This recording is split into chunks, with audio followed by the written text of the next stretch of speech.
Charting Toward Intimacy covers mature topics. Listener discretion is advised. Charting Toward Intimacy covers mature topics. Listener discretion is advised. Welcome to Charting Toward Intimacy, where we're expanding the conversation around Catholic sexuality. I'm Ellen. And I'm Kathleen. Welcome to the show.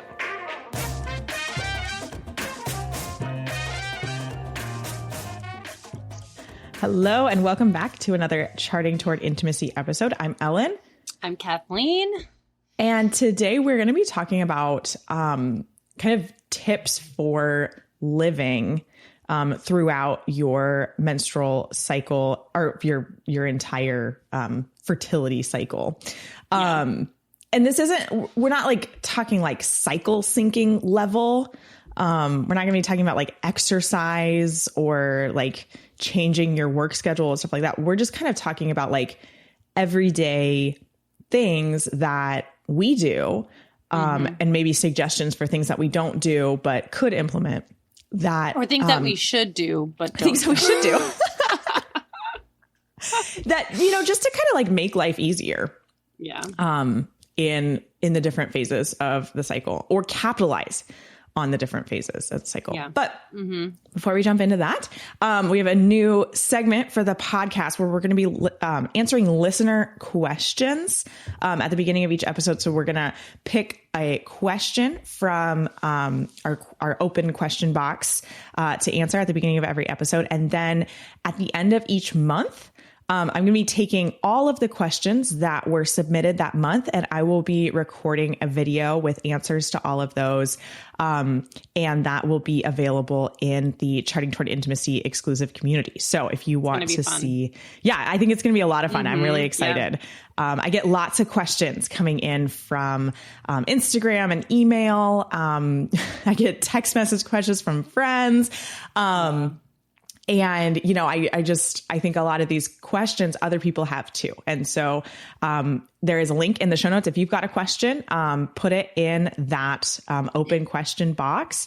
Or if you ask a question via Instagram or something like that, I'm probably going to start putting those into this grouping instead of typing out individual answers every single time, because girl, I don't have time for that anymore, you guys. Who does, honestly? I just don't. Who's got time? So just know that if you do ask me a question via Instagram and I'm like, you know what?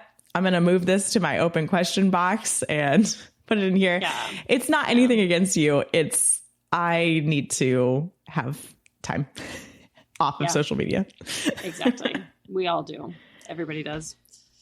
All right. So this week's question is an awesome one. Is it morally illicit to have sex with a period disc in? So the big answer here is yes. A period disc is not a contraceptive tool, but just some food for thought. I think this is something that you should communicate about with your spouse and ask God what he thinks, because the period disc still does have a physical barrier to it.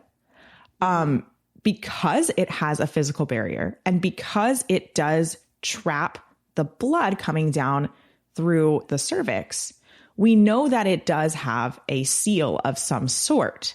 And so probably the main reason why it is not marketed as a contraceptive is because its percentage is probably somewhere between 50 and 60% or potentially lower. And so it's just not high enough for them to market it as a contraceptive. So basically what I'm saying is like, it will block sperm from reaching the vagina. It will block maybe some. Not all sperm, but not all. Yeah. Right. Again, it's like, it's not a contraceptive, but I think it's just important to recognize that there is still a barrier to a period disc, and and that like that's just something to bring to prayer. I don't want to introduce this to kind of introduce like this scrupulosity into anybody, but it's important to understand how these things work, and make sure that you're doing what God wants you to do. Yeah. All right. It's a great question. That was a good question. That was great. I remember when they first came out, that was a big question that a lot of people were asking. So yeah, it's a good one to have clarified. Yes. Okay. So, we're going to walk through the cycle, starting with menstruation, and just kind of talk about some things that we do, to kind of support ourselves during that time. Yeah. Yeah. All right. So menstruation, menstruation, a couple of days, maybe about a week, somewhere. Most fun part of the cycle. Yeah. Right. I think one of the big things, that I do is I only work out if I am definitely feeling good. Like I try to work out like 3 to 5 times a week. But on my period, like I really honestly ask myself, like, can I do this? And sometimes what I'll do too is like my working out is little shout out to Healthy Catholic Moms, Brittany Pearson. She's amazing, you guys. I love her. I'm part of her monthly group, so I get like workout plans every month with full videos. This is totally an ad for Brittany. I love her. Yeah, that's awesome. I am not like affiliated, like, I'm not getting any money from this. I just think you should check her out. She does like beginner challenges where she teaches you about macro eating and weightlifting and stuff like that. And so it's a lot of like weightlifting work that I do. And so when I'm on my period, I'm very honest with myself of whether or not I can handle that. And so sometimes too, I'll even just like drop the weight down, and like still do the workout, but just do it like all I'm trying to do is just get my body moving at that time. I do find that that's really helpful is on my period. If I can not lounge around on the couch all day, that's ideal. Yeah. See, I'm a little bit more of the opposite. Not that I lounge around on the couch all day. I've got 5 kids, so I literally couldn't even do that if I wanted to. But, I will say that I give myself more grace when I am on my period than I normally do the rest of my cycle. I am somebody who, like, to my detriment, right? Like, I feel like I need to be productive all the time, and it's hard to keep up with. But when I am on my period, it's just kind of like, you know what? Like, you deserve this rest. Just allow yourself this time to rest and don't worry about being productive.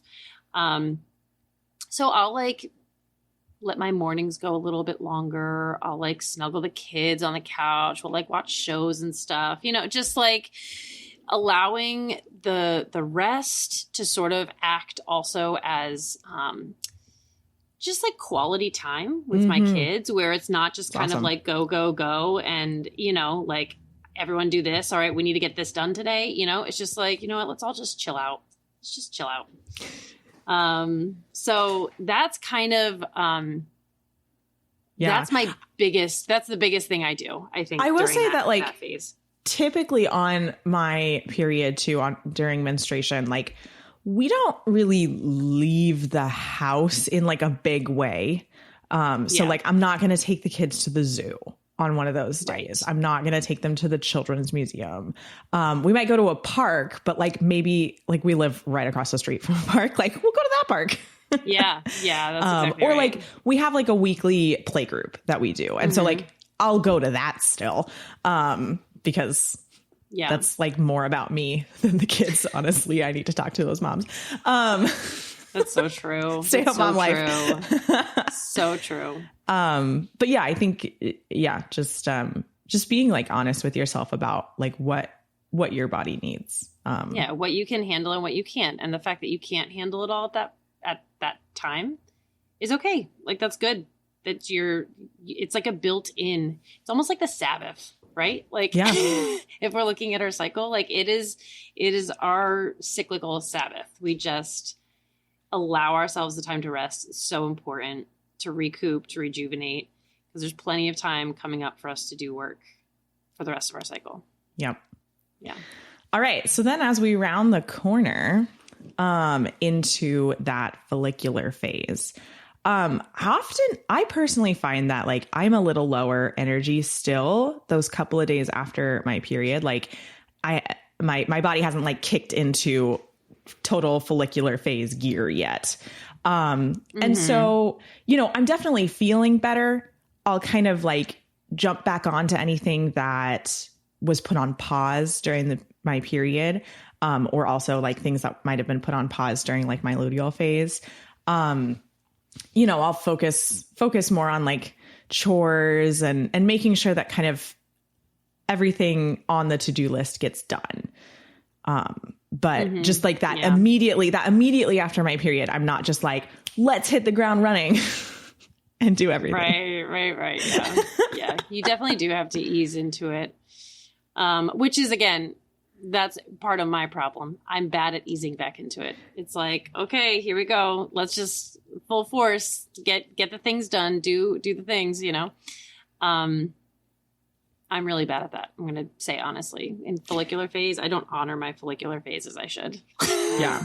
But then as sure. Your follicular phase continues and you get kind of like closer to ovulation. So now in my personal cycle, and I have a pretty standard cycle somewhere around like 29 days roughly. So we're looking just a couple of days after my period. That's just like still not quite energy. And then sort of like in that next week, like week 2 of my cycle, then I feel like I am firing on all cylinders. Like that's how I personally feel. Like I'm just like, this is how I'm supposed to feel. This is what it's like. Yeah, this is what it's like. And so like during that time, I will really put a focus on like any projects that I have been like putting off. So whether that is Kathleen and I right now are trying to declutter our houses. So like currently that project is Kathleen's kind of laughing probably because she's like, I haven't actually started. Nope, I haven't. Why? Because I'm a procrastinator. Because I struggle with organization and many other things that are keeping me from starting. This is almost like a get to know Kathleen and Ellen throughout the cycle episode. Maybe that's what we should title it. Oh, Kathleen just struggles all cycle long, every cycle. That's the short abbreviated get to know Kathleen here. She's just on the struggle bus. But yeah, like I try to really like focus on projects. So, for example, my last follicular phase, I powered through like a course that's been taking me forever. I wrote 2 finals. So one for one course, one for another course. I know, right? I powered through some projects that have been sitting around for a long time. I got 100% on one of my finals too. Oh, good job. Proud of you. Boom. So yeah, I really I kind of take an assessment of, okay, what's like been going on? Have I been like trying to do this like craft project for the kids or something? Like this would be a great time to do that. Or is there some project like for work that I've been trying to do, or something around the house, or, a lot of times like I'll try to like up the ante on some chores and like, maybe this is a really good time too, to start a new habit is in that follicular phase, because you're most likely to like continue it. And so you'll get like the ball rolling for a couple of weeks.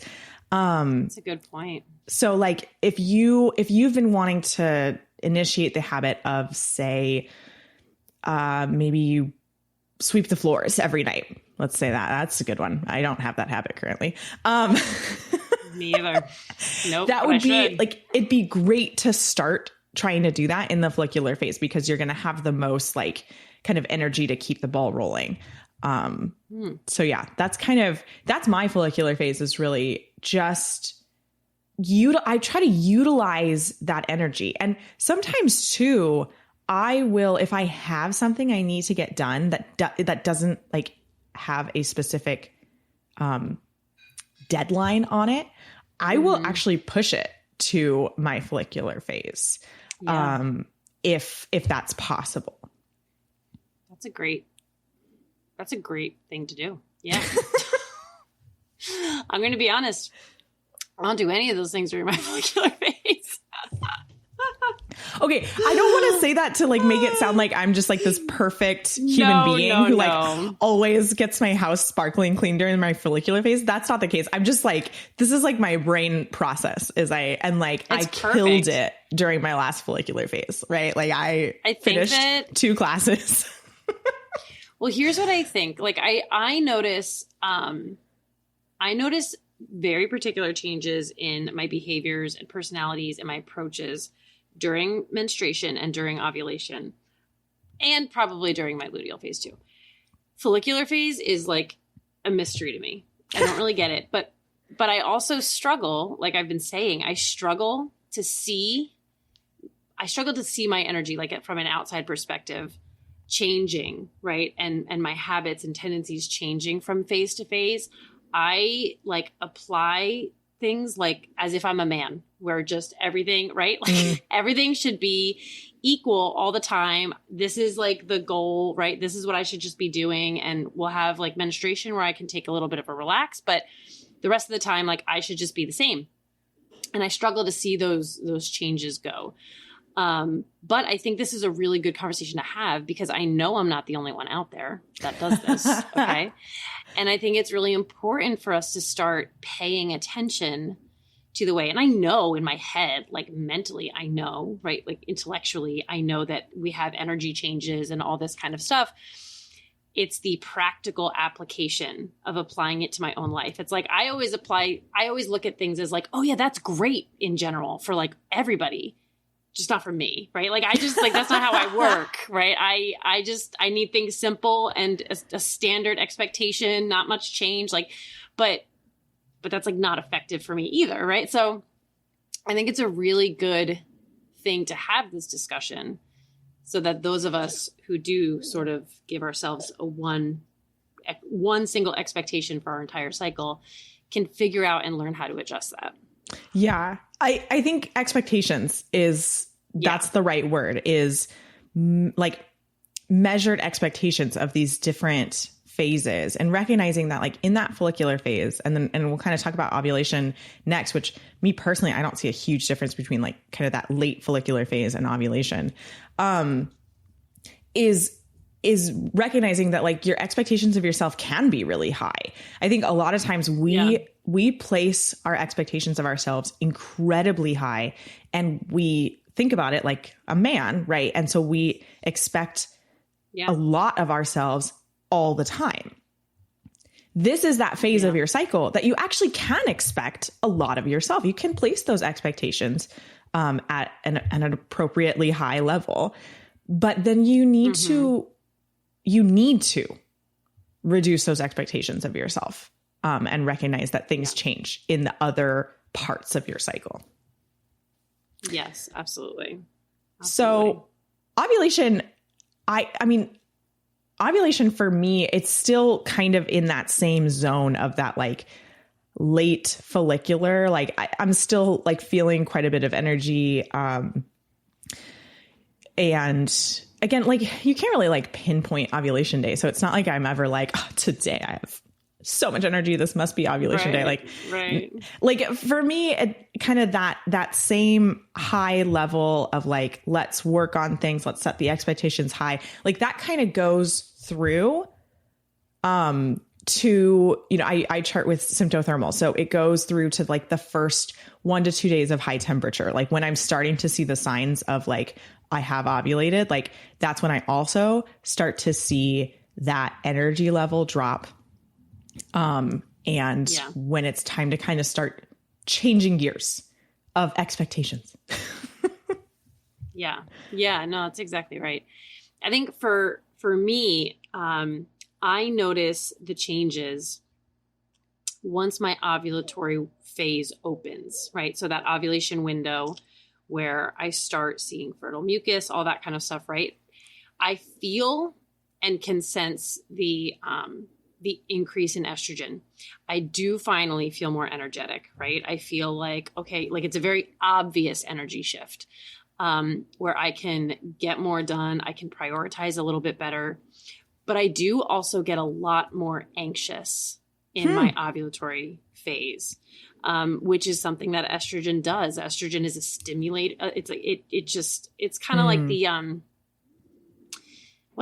what the heck is the word I'm looking for? It's a very basic word, but it does, it produces and stimulates and, does all of these things. Are you trying to say it's an upper? And like it's an upper well, instead of a downer? It's like, that's not the word I'm thinking of, but yeah, it is an upper. It's an upper and it brings everything up, right? Including anxiety. So I do notice that I get more anxious, and even though I'm more productive, which like is good for my mental health, I also like tend to catastrophize a little bit more when I'm in my ovulatory phase. And so it's helpful to know that I'm in my ovulatory phase because I can always fall back on that and say, okay, relax. This is it. Like, you're not thinking logically or clearly. This is the result of high levels of estrogen. Right. So that's really helpful for me personally and mental health wise. But yeah, I don't know. Other than that, I do feel that energy shift. It's probably one of the greatest for me, even though I am more anxious, because I can like actually do a lot of things right in a day, which is great. But then just like you said, once you start seeing, once you do ovulate, it takes only a couple days for you to really feel that energy shift yet again. Right. Pretty drastically into the, I just want to sleep all the time now. Estrogen drops pretty suddenly. Yeah. And then progesterone rises not quite as drastically, but it rises pretty quickly. And so you've kind of got this like swing. And that withdrawal of estrogen is what kind of brings that energy level down pretty quickly. Yeah. So luteal phase. For me, I made a joke to Kathleen. The worst time to go to confession for me is like right before my luteal phase, because I have the world's shortest fuse during my luteal phase. And it's like, dang it, I gotta go right back. Like, are you kidding me? So funny. So it would really behoove me to go to confession on a monthly basis, like right around my period. That would be a much better time. Yep. You have a lot more time before you have to go back. Then I wouldn't feel like I need to turn right back around the next week. Anyway. Yeah. Yep. So love that. For me, this has taken me years to kind of figure out a system that works for me during the luteal phase. So during the luteal phase, I notice I've got lower energy, but energy is not the main factor here. My fuse is so short. I cannot stand things that my kids do. And I want everything to be spotless. I want the house to be clean. I just and I get really annoyed and angry and sometimes yell when things aren't clean. And I'm like, how do we live like this? I can't believe we live like this. Whereas the previous 2 weeks, I lived like that with no issues. And I'm whatsoever. super chill about it. And I'm super chill about it. I'm never chill about it. I get into the luteal phase and I'm just like, I can't believe that we don't sweep our floors every night. This is ridiculous. Using that same example, right? So here's what I do. One of the things as a stay-at-home mom, and I know not everyone who listens is a stay-at-home mom, but I think you can apply these principles to whatever kind of work you do, is I need to make sure that I've got a skeleton plan for the day. And for me, it's really helpful to do get out of the house and do something kind of bigger, like take the kids to the zoo or a children's museum or a new park or something that actually I'm going to caveat that new thing. It's better for me to do things I know and have tried before, but I know that will take up a lot of time, right? Going to the zoo, that's that's going to take my whole morning. And then all we have to do is get home, eat something and go to rest time. Boom, we just used up almost the entire day. Right? Yeah. Things that really take up a lot of time. And maybe take a little bit less energy for me parenting wise, right? So the zoo, it's like, there's like all these exciting things for my kids to look at. I don't have to play cruise director. Like I just take them there and then I just make sure they don't climb on everything, right? Except in the playground area of our zoo, they can climb on whatever they want there. So giving myself like a skeleton plan to where the worst days for me in my luteal phase are when I like kids and I get up and we eat breakfast and we're just sort of sitting around and the kids get into something and I get frustrated and like the 100%. day just drags and drags and drags and I'm yelling more and more and more. And, you know, so I think the same principle could be applied, like if you work, is like, give yourself something exciting to look forward to in that luteal phase. Maybe there's a meeting that you love. And like, maybe you can like schedule that meeting, or maybe like, a client that you like to communicate with, you like to talk with that client, like schedule a check-in for sometime during the luteal phase. Or like schedule like lunch out with your coworkers during the luteal phase, like something to look forward to that makes those days not just like drag on and on and on. Yeah, I think that's really good. I find that I tend to do the same thing. First of all, I am much more tired in my luteal phase. And that makes sense because that is what progesterone does, right? Like it's a relaxant. Right. And your body thinks it's pregnant. Like your body is preparing for the possibility of a pregnancy. So it's putting a lot of effort into building up that endometrium, layer. Like there's literally less blood going to your brain during the luteal phase. It's not building it up, but it's nourishing it. Nourishing it. Thank you. It's in a secretory It's already been phase. built up. Correct. Estrogen built it up, but progesterone really nourishes it. It creates these secretory glands that fill it with nutrients and all of these things. It's it's like making it full. Exactly. It's making it a very hospitable environment for a potential embryo to implant. But so I find that my energy is a little bit lower, not a little bit, it's a lot lower. I feel a lot more tired. And just like you're saying, because of that, I am a lot less patient.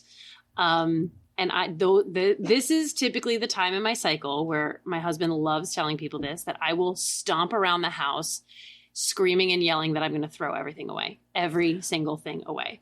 Yes, we are so similar. Like I can't stand the state of our house when I'm in my luteal phase. I'm like, I know. We were literally over at Friends the other night, and Michael did like he did like the impression of me stomping around. And it is wild. I was like, you know what though? He's not wrong. I do that. I do that a lot. But typically during the luteal phase, when it is, it's just like, I just can't stand this place anymore. And I do find that it's so much easier to take the kids out. We went to, we have about 40 minutes away, we have a shrine to Padre Pio. Oh, so a few weeks ago before we went on vacation, we did that.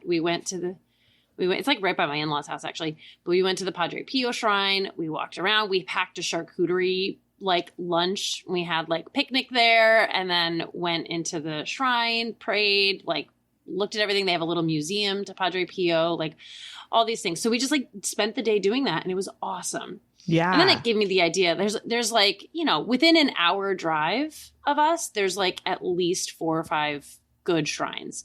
Nice. So I was like, man, we got to like keep this in mind for the rest of the summer. Like, maybe take like a shrine a week or something like that. So yeah. Or focus on them during the luteal phase. Or just focus on them during the luteal phase. Exactly. Right. So yeah. So doing some big day trip like that, like you're saying, like get out of the house for hours and, just do something fun is really, really important during that time. I think like I agree with fun is really important too. Like if you're a stay-at-home mom and you're like going to the zoo is the most boring thing you could think of. Like maybe you just like really aren't into the zoo. I love the zoo. I kind of freak out when I go to the zoo. But like, I'm thinking like somebody listening is probably like, why would I ever take my kids to the zoo? That sounds awful. Like something that would be fun for you, like maybe taking kids to the pool would be fun, or like, like going to a shrine, or or maybe like going to a movie, like take everybody to go to a movie theater. A good idea, like, yeah. You probably have to have kind of older kids to do that, because I could not imagine taking my kids to a movie theater. Yeah, that's very true. Like something to look forward to. I think planning a date night with your spouse during this time is really great, because again, it's like, it's something to look forward to. It's something that could be really fun. And because if you're avoiding pregnancy, you can come home and just totally have sex and not worry about it. Right? Luteal phase win. One caveat on, like doing big things is, recognize your energy level. Like, this isn't something I don't every single day of my luteal phase, like take the kids to the zoo. That'd be a lot, but like giving yourself like a skeleton plan, and like something to get you out of the house. Maybe even it's just as simple as like throwing everybody in the car and going to like the Starbucks drive-through. Right? Wouldn't that be fun? That would be something really fun. Oh yeah. Going out to ice cream. Ice cream is a big thing over go here. out to ice cream. Planning something fun. But another little caveat on that is, if it's something brand new that you're trying to do by yourself during the luteal phase, like maybe take stock of if you have patience for that or not. If it's the kind of thing where you're not going to know where to park, and you're going to have to figure that out, and you maybe don't love driving in a big city, and you're trying to take them to the city for the day. Like, maybe just like try something new in the follicular phase. And then once you're comfortable and you know where to park, and which streets to avoid because they're really crowded, like just be careful of that. Cause I think, I know I've gotten myself into trouble with that, of like, let's go do something new. And then I just get super frustrated because I'm like, I can't believe I didn't realize I had to pay for parking. I don't even know where's the best spot to park, those kind of things. They really like stress me out. And we're trying to lower the stress. Exactly. Exactly. All good points. Yeah. I think too, then as you kind of round out the luteal phase and come back into menstruation, is when your brain has the most capacity, we've talked about this in a previous episode, to have a nothing box. It has the most capacity. Now it's like, it's not perfect. Right. You have the most capacity to be reflective, and kind of just like open. So that is a really good time to maybe go to adoration, do some journaling. These are not things I do. They're things I wish I did. Right. These are things I'm hoping to maybe implement at some point. But reflecting on your, previous cycle, this actually would be a great time to go to confession, because you could kind of like do a nice deep examination of conscience from the previous, like the whole cycle. Like instead of going to confession on a monthly basis, like go on a cyclical basis, whatever that is for you. Like go during menstruation or something. Or like directly after or something. And so that like your body is the most primed, and your brain is the most primed to kind of be reflecting, because progesterone's low and estrogen is low. And those are two, like, I don't know, they're kind of like buzzy hormones. They make a lot of things happen. And they're both really low during those first couple of days of your cycle. And so everything can feel a lot like chiller and calmer. So that's kind of my last. That makes a ton of sense. As you round out the cycle and move into the next one, that can be a good thing to end with, if you can. Like, we're not perfect. Far from. Yeah. So I hope this has helped you. You know, this is just kind of like how we have started to kind of recognize our cycles and like live through them and with them, you know, and being gentle with yourself during those times that you need to, and, you know, upping the ante when you can. And just recognizing that, like, you're not a man. You're not going to be able to do the exact same thing every day of a month. But you can, you know, you can work smarter around your cycle. Yeah. And it can be a work in progress, you know, it doesn't have to. Right. Don't try to implement like every single thing. Recognize everything at one time. Exactly. A small, slow work in progress is a beautiful thing. Yeah. Thanks so much for listening. If you are not already following us on Instagram, be sure to check us out at Charting Toward Intimacy. And if you listen to podcasts on a platform that gives you the option to rate or review, we'd love for you to do that because it helps us spread the word about the podcast. If you ever have questions, comments, or episode topic ideas, please reach out to us. We love to hear from you. You can reach out on Instagram or send us an email. Our email is in the show notes. Until next time.